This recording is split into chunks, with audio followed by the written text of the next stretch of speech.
அப்போ அந்த ரிலாக்ஸேஷன் வந்து அவர் அப்படியே வந்து கீழே தள்ளிடும்.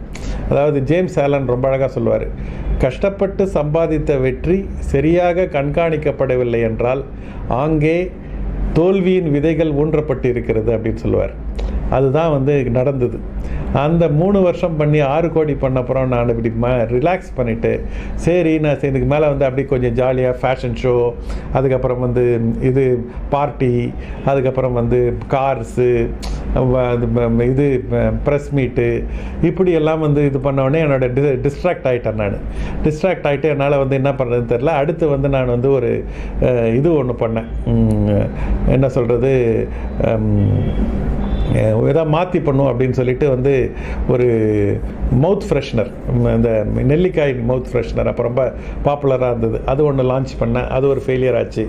அதுக்கு அடுத்து வந்து இந்த ராகா பவுடரை வந்து நேஷ்னல் ஆக்கும்